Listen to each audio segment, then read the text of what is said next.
अस्सलाम वालेकुम दोस्तों, आज हम उर्दू की तीसरी का एक और सबक पढ़ेंगे। ये सबक वही है जो आप सल्लल्लाहु अलैहि वसल्लम के बारे में हम लोग पहले से पढ़ रहे थे। तो चलिए बिला ताख़ीर इसे हम पढ़ते हैं।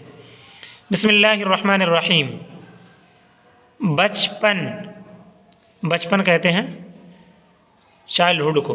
बचपन ही से हज़रत की तबीयत गौर व फ़िक्र की तरफ माइल थी, यानी हमेशा सोचा करते थे बचपन से ही। और आपको अकेला बैठकर खुदा का ध्यान करना बहुत पसंद था। रफ्ता रफ्ता यानी धीरे धीरे आपका ये मामूल हो गया कि कुछ दिनों का खाना लेकर मक्के, ये मीम है, मक्के से बाहर चले जाते और शहर से थोड़ी ही दूर पर एक पहाड़ है जिसे कोहे हिरा कहते हैं। कोह के माने आते हैं पहाड़, कोहे हिरा कहते हैं। उसके गार में, गार कहते हैं केव को, उसके गार में जा बैठते और दुनिया की सारी चीज़ों का ख़याल छोड़कर खुदाए ताला की इबादत किया करते। जब हज़रत, ये नून ना पढ़िएगा, नुगुन्ना पढ़िएगा इसे, हज़रत, इस साथ का मतलब सल्लल्लाहु अलैहि वसल्लम।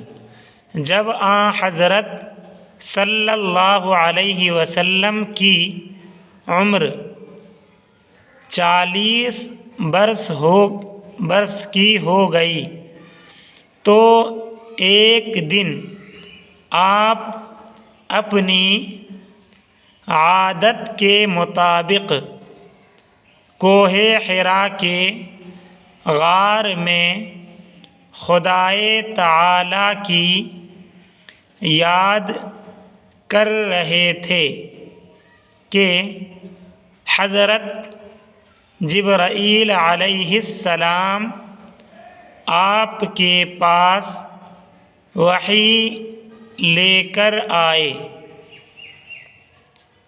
और कहा कि ए मोहम्मद, जिब्राईल अलैहिस्सलाम एक फ़रिश्ता है, वो वही लेकर आए आप सल्लल्लाहु अलैहि वसल्लम के पास और उसके बाद ही नबी बनाए गए हैं, उसी को बता रहे हैं। और कहा कि ए मोहम्मद पढ़ो। हज़रत सल्लल्लाहु अलैहि वसल्लम ने फरमाया कि क्या पढ़ूँ, मैं तो लिखना पढ़ना नहीं जानता। हज़रत जिब्राईल अलैहिस्सलाम ने, मीम नहीं दिया यहाँ पे, जिब्राईल अलैहिस्सलाम ने हुज़ूर सल्लल्लाहु अलैहि वसल्लम को अपने सीने से दबाकर भेंचा, इस नून को नुगुन्ना पड़िएगा, भेंचा यानी सीने से दबा करके चिमटाया कस के ज़ोर से। आप सल्लल्लाहु अलैहि वसल्लम के पास जब वही लेकर हज़रत जिब्राईल अलैहिस्सलाम आए हैं तो आप सल्लल्लाहु अलैहि वसल्लम से कहा था कि पढ़ो, लेकिन आप सल्लल्लाहु अलैहि वसल्लम ने कहा कि मैं पढ़ा हुआ नहीं हूँ, मुझे पढ़ना नहीं आता, क्या पढ़ूँ। वजह इसकी ये थी कि आप सल्लल्लाहु अलैहि वसल्लम ने बचपन से कोई तालीम हासिल नहीं की थी, इल्म हासिल नहीं किया था, और अल्लाह तबारक व तआला ने वही के ज़रिए इल्म दिया था, और उसी इल्म की बुनियाद पर आज हम उनकी बातों को मानते हैं। और ये बात खुली दलील है, खुला एविडेंस है कि आप सल्लल्लाहु अलैहि वसल्लम अल्लाह के नबी थे। इसलिए कि एक ऐसा शख्स जो लिखना पढ़ना ना जानता हो इतनी अच्छी बातें करे, ये समझ से बहुत दूर है। हुजूर सल्लल्लाहु अलैहि वसल्लम को अपने सीने से दबाकर भेंचा और हस्बे साबिक़ बे के नीचे ज़ेर पढ़िएगा, साबिक़ कहते हैं गुज़रा हुआ, हस्बे साबिक़ 3 दफ़ा मतलब 3 मरतबा ऐसे ही कहा। हुजूर सल्लल्लाहु अलैहि वसल्लम वही उज़्र फरमाते रहे। हज़रत जिब्राईल हर बार आपको सीने से लगाकर भेंचते रहे। तीसरी दफ़ा भेंचने से हुजूर सल्लल्लाहु अलैहि वसल्लम के ये सीने मुबारक होना चाहिए था, मैं बना देता हूँ। सीने मुबारक में मुकम्मल यानी कंप्लीट इल्मी रोशनी आ गई। उसके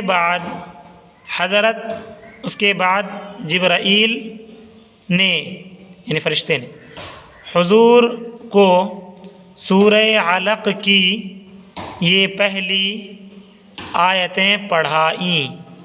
वो आयत है अऊज़ु बिल्लाहि मिनश शैतानिर रजीम बिस्मिल्लाहिर रहमानिर रहीम इक़रा बिस्मि रब्बिकल्लज़ी खलक़ खलक़ल इंसान मिन अलक़ इक़रा व रब्बुकल अकरम। ये गलत दे दिए, अल्लज़ी अल्लम बिल क़लम अल्लमल इंसान मा लम यअलम, ये गलत दिया है ला यहाँ पर। फिर जिब्राईल अलैहिस्सलाम ने वहाँ खुदा के हुक्म माने ऑर्डर, हुक्म से पानी का एक चश्मा पैदा किया, यानी उस जगह पर पानी बहने लगा और हुजूर को वज़ू करना बताया और नमाज की 2 रकातें पढ़वाईं। जब ये सब कुछ हो चुका तो जनाब रसूल खुदा सल्लल्लाहु अलैहि वसल्लम कोहे हिरा से अपने घर तशरीफ़ लाए और अपनी बीवी हज़रत खदीजा रज़ियल्लाहु अन्हा से सारा हाल बयान किया। वो आपको अपने चचा के बेटे वरक़ा बिन नौफल के पास ले गईं और उनके रूबरू कहते हैं सामने, आमने सामने, रूबरू सारा हाल बयान किया, यानी जो घटना आप सल्लल्लाहु अलैहि वसल्लम के साथ हुई थी उन सारी बातों को अपने भाई के साथ उसने बयान किया, आप सल्लल्लाहु अलैहि वसल्लम की बीवी हज़रत खदीजा रज़ियल्लाहु अन्हा ने। अब उसी कुरान की आयत का ये तर्जमा है, ट्रांसलेट। पढ़ अपने रब के नाम पर जिसने सबको पैदा किया, इंसान को खून के लोथड़े से बनाया। लोथड़ा कहते हैं गोश्त का टुकड़ा। तो अल्लाह ताला कहता है कि इंसान को मैंने गोश्त के टुकड़े से बनाया, खून से, उसके बाद फिर लोथड़ा बनाया और उसके बाद फिर इंसान बनाया। और तेरा रब इज़्ज़त वाला है जिसने कलम से इल्म सिखाया, आदमी को वो कुछ समझाया जिसे वो नहीं जानता था। अब यहाँ से देखें कि अल्लाह तबारक व तआला ने अल्लाह के नबी सल्लल्लाहु अलैहि वसल्लम पर जो पहली वही फरमाई है उसका ताल्लुक़ इल्म से है। हालांकि उस वक्त जहालत थी और बहुत सारे लोग गुर्बत के शिकार थे और उस वक्त अल्लाह तबारक व तआला ने ये भी नहीं कहा कि तुम नमाज़ पढ़ो, कुरान पढ़ो, बल्कि पहली बात ये कहा कि तुम ऐसा करो कि इल्म हासिल करो। इसलिए कि इल्म हासिल करके ही इंसान अल्लाह तबारक व तआला को भी पहचानता है। तो आखिर में आप लोगों से ही गुजारिश है कि कुरान करीम की इस आयत के रूबरू अपने सामने रखते हुए इस बात का फ़ैसला करें कि हर घर पढ़ा लिखा होना चाहिए। आजकल हुकूमतें इसके लिए काम भी करना चाहती हैं और बाज़ हुकूमतें कर भी रही हैं, लेकिन हम उनके भरोसे ना रहें, बल्कि अपने घरों से ही इन चीज़ों की इब्तिदा करें और अपने बच्चों को इल्म की तरफ लाएं। जब बड़े हो जाते हैं तो फिर वो इल्म से भागने लगते हैं, छोटों से उनकी आदत डलवाएं। इंशाअल्लाह आपके घर का माहौल भी और हर एक के घर का माहौल जिसके घर के अंदर इल्म हो इंशाअल्लाह ठीक ही रहेगा। तो अल्लाह तबारक व तआला से दुआ है कि अल्लाह ताला हम सबों को भी इल्म के हासिल करने की तौफ़ीक़ नसीब फरमाए। आखिर में आप लोगों से यही गुजारिश है कि वीडियो को ज़्यादा से ज़्यादा शेयर कर दें। अस्सलामु अलैकुम व रहमतुल्लाहि व बरकातुहू।